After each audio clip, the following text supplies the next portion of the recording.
Welcome back to the Transforming Basketball podcast. Today we are joined by transforming contributor Alex Lossberg. Alex, thanks for joining the podcast. Thanks so much for having me, Alex. It's good to be talking to like-minded people. So we got to know each other over the last year or so in particular. You've uh, you've got a really interesting background because you studied a little bit under Ian Renshaw at university. Could you start just outlining your context in terms of where you're coaching, obviously in Australia, and how you blended, how your experience kind of, I guess, really learning skill act, understanding the theory, practically applying that has influenced your coaching? So, studied under is an interesting word because I think it simplifies things a little too much. And I actually have an Yeah. interesting background where, I worked as a team assistant with the Brisbane Bullets last season. I'm currently an assistant coach at NBL one level for Brisbane Capitals, in NBL one North. But my background is like not basketball related in the slightest. So I studied computer science at university. And where I studied computer science, that's where Ian works. That's where some other guys in the field, Adam Gorman, work and whatnot. And I was lucky enough to just like towards the end of my degree, as basketball coaching was kind of looking like a legitimate pathway for me. I just started, um, mainly through Adam actually, and taking classes on that side. Like I had a few electives to kill, and that really led me into this whole world and kind of, and it just one thing led to another, new connections, new people. And I was fortunate enough, even through my association at the time, I switched clubs and met some really like-minded people. And that threw me all into coaching with evidence-based ideas. And yeah, Love it. So it was, when you had that chance to, I think it was a one module, right, that you could do, that you did, that you yes, ended up with yes, Renshaw. yeah, Were you, it's yeah, yeah, it's a very interesting thing where at our university, like it's not even part of my degree, but I did it as an elective where they actually teach like the coaching unit is just all CLA based. It's all, which is amazing. I yeah, it's just something that I wish more people would look towards, particularly as like often people think of the CLA as like something you teach after they know how to coach or after they, whereas it's like, no, you can actually come into it with the idea that, hey, this is what coaching actually looks like. Yeah. so before you did this module, Alex, would you say you were experimenting with some CLA ideas? Were you more games approach, teaching games for understanding? Where would you say you were at? I would say I was kind of one of those mishmashed all over the place, but had their heart in the right place, if that makes sense, where um, games approach here, see an idea that you like from someone else. We would obviously talk about the CLA, but there was some stuff I particularly struggle with even now, that I still have to catch myself with that. Really like the overcoaching in certain moments, Yeah. or the hardest one that I've struggled for the longest time is like obviously massive difference between the CLA and a games based approach is how we're constraining scoring and how we're looking to just develop scoring, like not in terms of actually putting the ball in the basket, but making sure all of our games have sort of point system to incentivize certain actions. Um, and yeah, that's kind of the path that subject led me towards, and just learning in a more formal manner. Excellent. And I've always been really interested in Australian basketball. I think there's an amazing culture of learning and coach development that takes place. And I'd really love to see more CLA done in Australia. And I think some coaches are there, like really exploring this now, which is great. But I think there's also a lot of maybe misunderstandings of thinking CLA is games approach. Where would you say Australians basketball is at? And I don't want to stereotype by any means, but just some discussions with coaches because I think Australia could be one place this could really take off in the future. Yeah, so I think it's as I said, like I think a lot of people have their heart in the right place, at least the first instance, which means like there's great coaches. Definitely. Like even if they don't have the theory, they can care about humans on an individual Completely level agree. enough to like kind of intuitively find their way towards these ideas, which is important. Um, I think the big thing for me, and like I cringe back at when I think about the first interview I had at like not interview, but like first discussions I had with Capitals. Murray Aldred at Caps is our performance manager and has been huge in my development, learning these ideas, and just having someone to talk to. When I first had a chat with him, I was like coming over from another club, and I remember I was talking about like, oh, we ran this, and oh, we did it, and it was all like X and O and all like that. And in hindsight, it's cringe because none of it was actually about what I consider coaching now. Like, yes, that's important, but like that was me just almost flexing in a way of this is what I know and where can I fit in.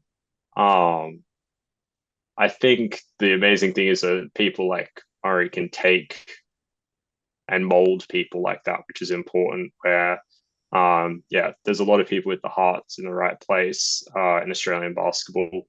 I think, as I said, a lot of people just accidentally fall into even a games based approach. Like they disagree with how rigid block practice is and just Yeah. see the benefit of letting things go a little more. Um, and there's even like intuitive things that I see, and like, yeah, a coach might use a like we can discuss for hours and hours the importance of and or disagree with 5-on-0. But then there's coaches who will do 5-on-0 in the half court where everyone's in the exact same place and it's scripted and super heavily, and we all understand how that is done. But coaches will start introducing, all right, we're going to do 5-on-0, but everyone has to start at halfway. And when you ask them that, they're like, oh, because we need to make sure they understand organization, how to get organized. It's like, great, that's what the CLA is here for, and this is how like it's not something that we just turn on and off like water coming out of a tap, but it's actually something that has to govern everything that we do. Yeah. That's a really interesting one. What do you think could help coaches better understand that you can't just change your lens suddenly? I that's why theory exists. I think that's the main important thing. Like uh when people are coaching in that way where they're intuitively finding things, yes, their heart's in the right place and you can see them discovering these things in real time. But it like they'll apply it in one specific frame of reference or one specific context. And then once it's applied there, it doesn't cross over then into how are they doing like their player development. Like when they do playing development, they're going to start from the same spot every time. They're going to shoot from the same spot every time. It's going to be very static with how everything goes. The same idea that you had in that 5-on-0 where you wanted everyone to start from different spots and different roles and Yeah. self-organize, that still applies to every single thing you do. And I think sometimes it's just that reality check of, oh, wait, yeah, you're right. That light bulb moment, more so than anything that theory can actually teach. Yeah. Yeah, I love it. So, Alex, you were instrumental in our new Transforming Basketball Skill Acquisition Workshop being released. A lot of coaches are unaware that it's out there as a really valuable resource. And we did it because we wanted to remove any barrier to entry for a coach to be able to make sense of these ideas and practically apply it. So, could you speak a little bit just about your impressions of the workshop, why it's out there, and how we intend for coaches to be able to use it? So the workshop's up now. It's basically like having been through a university myself or anyone who studied like any higher education, they just know that sometimes reading paper after paper after paper after paper can get very dry. I feel like this is a good mishmash of every form of media that we've really got, both like that's accessible and also across transforming. So we've got primarily using podcast clips to teach. So we've gone through and the guests that have been interviewed by Alex. There's snippets of everything in there that really shows you what the theory actually is without having to bore you by reading text after text after text. Now, there still is some important text there and it talks, but it's more about like a glossary, I would say, where it's talking about this is what the term is and this is where it exists. And then some modules are in there on just putting the theory into practice. So there's some examples from Alex that he's been kind enough to show. There's some examples from my own training where I'm really trying to show like just how easy it is. Like you don't have to go full everything in. Just step by step, you can just throw in small sided game, like scoring constraints, get everyone playing, and that's the most important thing. And the course is available now. It's got as well some amazing infographics and little snippets from the book as well scattered throughout. So it really just condenses everything that we've got available online into one concise place. That's it. I think, I don't know if it was the same for you, Alex, but when I was learning this stuff, part of the reason why it took so long is because I was having to go to all these different places to learn it and hear from different people. Like hearing the same concept but repeated from different people, it resonated with me because they maybe use a different way of describing it, a different metaphor. And I'd say that was really the work we've done with this workshop. It's compiling all this information, but putting it into one place. So a coach doesn't have to do all that really hard work. Now they still got to do some hard work to actually study it and think about it critically and then apply it. And obviously, as they're applying it, think about how to improve it, what to change, all of that. But I would say it's a lot more accessible than probably what you and I both had when we were first wrestling with an ecological framework, etc. Yeah, so when I was learning this, it was all paper, paper, paper, textbook, paper, paper, paper, textbook. And I think, well, that works for some people. It just doesn't get through to the message that really this, like, it's a lot easier than, like, yes, it comes from academia. So inherently there is some sort of fear that, no, you must know X, Y, Z to do it. No, it's really simple once we just see what's actually like it looks like and then reverse that. Yeah, 100%. So let's talk a little bit about what's in the workshop. You obviously mentioned the podcast clips. Do you have a favorite section? And for the coaches listening, I think it might be worth just talking about how we wanted to make a workshop that's actually more informed by the CLA as opposed to, a very kind of linear, I guess, course. It's more, I'd say it's more reflective and it's more interesting because we've got a variety of both theory, application, etc. Yeah, so there's a couple of different units where we just kind of break it down into uh how the CLA like exists as like the top level implementation of it, but then it starts off from the psychology behind it. And while it kind of like scatters between everything that sort of links it between the two, so there's a module on ecological psychology, dynamic systems theory, ecological dynamics, everything like that. Probably the most like interesting one that I've gone back on and the one that I learned the most from actually watching the podcast. Like, a lot of people might come in here as well and go, well, why would I do it? Like, I already have watched every other podcast or I know it. The one that I got a lot out of it when I was listening through is the representative learning design module. I think that one's really good just as like something to throw out there and just understand like a lot of people will understand the CLA, but they don't really understand like why things have to be representative, Hmm. and like the importance of having representative tasks and not just doing something for the sake of like having a small sided game to run in training. Yes. The other one that's in there as well, that's the only like non CLA linked, but still evidence based theory, is the differential learning section. I think we've discussed the importance of developing shooters in this day and age to great detail, but that um, it's separate and exists separate from the CLA. And if you haven't really delved into that before, it just exists as one module to go over. 100%. So practice activities, we've obviously included a bunch of activities from my practices this year with the London Lions and your practices too. What when you were, showing those activities, was there a particular reason why you went for the ones that you chose, Alex, and what you really want coaches to consider as they're actually going through and watching these small-sided game videos? So the team that I had for this season, where I've taken the activities from, um, for some context, it was an under 16, what we call a bronze team at representative level, where we coach. So that's like the third team, and that's primarily consisting of like bottom age players who have another year in the same age group. And it's really just seeing what we can get out of these guys long term. Um, the reason I say that is these activities you can see in some of it. Like we've got guys who are absolutely brand new to basketball. We've got guys who have played for multiple years with me as their coach. We've got guys who've been playing since under nines, under tens, but now they're cracking into higher level youth basketball.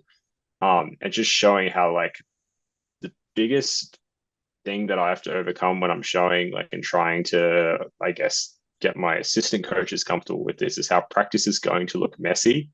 Um, all of these tasks, you see how like it starts like completely chaotic, but you've got to like live with the mess and like live there and just kind of clean it up with the cues and instructions and everything that you're going around saying and just be comfortable with that.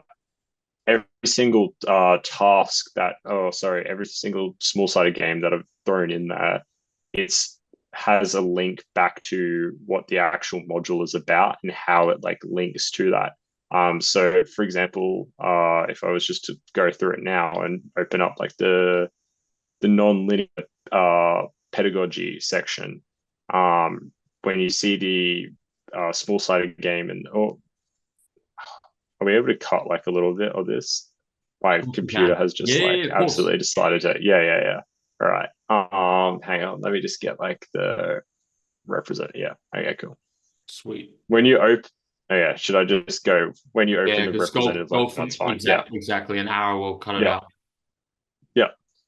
When you open the representative learning design module, you'll see there's a practical example of 2-on-2 gets.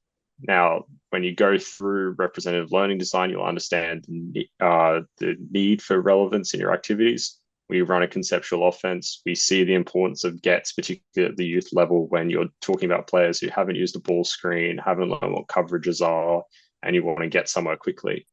Using gets is a great way to do that. We throw it in there and we tie it back to why RLD is important in the first place, which is to make these players connect what we're doing in small sided games to our actual 5-on-5 games.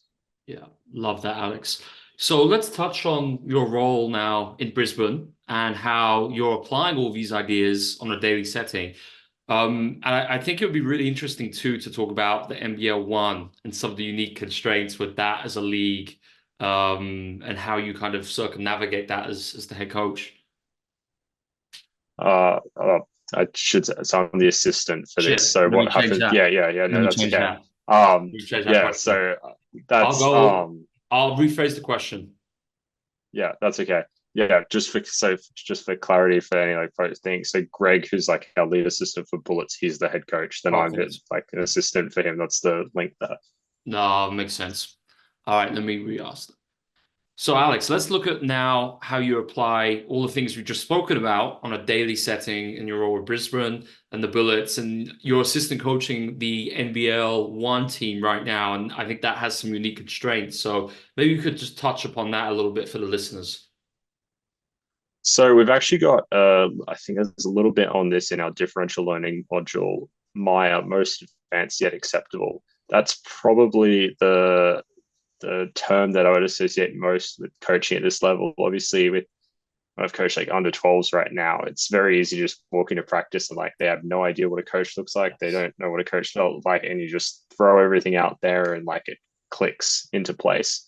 Um, when you're coaching in that environment, you're going to be slightly different from the coach they had last season, the coach they had yesterday, everything, the other assistants on the staff, so on and so forth. Um, the biggest thing that I take away from what I've learned with SkillAC is just how can you see something in your role and make it most compliant with the theories that we understand uh, to better practice. And that could be in any role that you're doing, whether it's assistant, head coach, whatever. Um, I was fortunate enough that I actually had a couple. The first player who really trusted me at Bullets, and like we would get there like 2 hours before practice started, get shots up, everything like that. I was very fortunate. He had Ross McMains as a player dev coach in the NBL years ago, and so we connected immediately because I was like, oh, dominoes, everything like that. Yeah. That's my terminology. You're speaking my language. So when we started talking about that stuff, then we were able to immediately start going into, all right, well, we're shooting like form shots or stuff like that. Hang on, I'll just be the defender. Like, let's get this a bit more live. Let's run around. Let's add some cues to it. It was just like that. It really is just understanding what my environment is, what my role is, like what can I actually do in here. Like I couldn't do that with every single player and a player who's been a vet in the league for 15 years. There's some challenges in NBL 1 as well, where so we're lucky that with the NBL 1 team that I've got right now, all of our NBL guys played for the Bullets as well. So already had somewhat of a relationship and had met everyone or worked out with them and whatnot. The interesting challenge that we have with NBL 1 is that everyone has a different role to where they were in NBL. So, for example, some of our guys might be more of a defensive player, or they might be a development player playing one role at the NBL level, just trying to crack the roster and having to highlight their unique skills and what they bring to the table. Whereas in the NBL 1 level, we're trying to get them to round out what their skill set is so that they can bring it back for the next year. And that's how you get a little bit of buy-in as well. So we talk about like players trying to play a different position, or not even just playing a different position, but their play type. So they might never use more than one pick and roll as the primary ball handler at the NBL level, but here we're trying to put them in positions where they're learning about how to beat a pick and roll, testing rejects, splitting, hard shot, like everything that is required to be a functional pick and roll player at a high level. And I think it's really interesting how you can just throw out little tasks, or even just you're playing 5-on-5 and you just constraining in small ways 1-on-1, which is a big thing I do it as an assistant, where you're just talking about miniature constraints, almost like if you're not governing the whole practice, but at the same time, let's constrain and use some of these ideas to try and find the solutions that we need. Great stuff. So, Alex, I'd love to, as we wrap up here, I'd love to ask you what's next for you. Do you have a particular intention or goal with your coaching of something that you're trying to incorporate into your coaching over there in Brisbane? And I know it's an unusual question, but I think you'd have an interesting answer because you're someone who researches, learns a lot, and I think you strike me as someone who always has a very clear goal and intention. So I'd love to hear what you have to say to that. So I think, like in the immediate term, the interesting thing that I'm doing right now while coaching NBL 1 men's, I'm the head coach of our under 12 gold team at representative level, which is like the complete opposite ends of the spectrum as a club that we offer. So that's my immediate thing. I want to see how far I can get them with understanding. Like we've been massive on team standards, and they're driving everything that we do in practice. Like actually trying to understand how they're delivering the CLA as assistant coaches by themselves, and they're literally like 10 and 11. And just that sort of feedback loop and seeing how we can take it to another level with giving autonomy to young players. That's something that I want to experiment with long term, where how do we deliver these ideas in a way where we can get not just buy-in because we're the head coach, but buy-in because people can grasp it's for their own benefit. In the longer term, I haven't decided what or figured out what I'm doing at the NBL level next season. I'd love to be involved again. Not sure in what capacity yet. But I think the interesting thing that always is presented with my background is with my computer science degree. I'm really interested in how that could take me somewhere. But at the same time, I find it very interesting talking to, I kind of get in a mishmash where people think of me as the computer science guy with the skill act knowledge rather than like the coach or like the coaching knowledge. And I've run into issues with that when I'm talking about people with projects that excited me, rather than I want to be seen as the coach who has the computer science background to be able to fix stuff in the or be like the mediator, I guess. And it's always interesting when you're trying to figure out a problem and just you're like, oh, I can automate that. Oh, I can do that with this, or oh, there's something there, and it pops up all the time. But then you're like, biting your tongue, going, do like, is this really a path that I want to go down? Yeah. Um, and it's difficult because yeah, every like the coaches want you for the computer science background, and then the guys who are doing I had some talks a while back about like doing I can't go too far into it, but like basically had like your big buzzwords like your AI, your basketball, like all of everyone who knows Brisbane knows that we're getting the Olympics in 2032. There's a lot of funding in that academia space, and I was definitely interested in seeing what you can get out of that. But then all of the computer science guys just wanted me for the fact that I already had the coaching and skill acquisition practice to go out and intermediate and translate what on earth do these guys want and give it back to them, and that would basically be it. But yeah, I definitely think long term I want to stay at this men's level, figure out what it offers, because I think it's definitely been the biggest challenge for me initially was finding my feet, having been so experienced at the youth level and going, holy, these guys are older than me. I know the feeling there. Yeah. Yeah. Or every coach or assistant coach is 3 times your age, and you're talking about like what you did on the weekend, and you're like, oh no, definitely different models we live in. Alex, thank you so much for joining the podcast. I think people will certainly be hearing more of you in the future. I'm really excited to see where your coaching journey takes you, and thanks for taking the time to join us today. Thanks for having me. It's been a pleasure.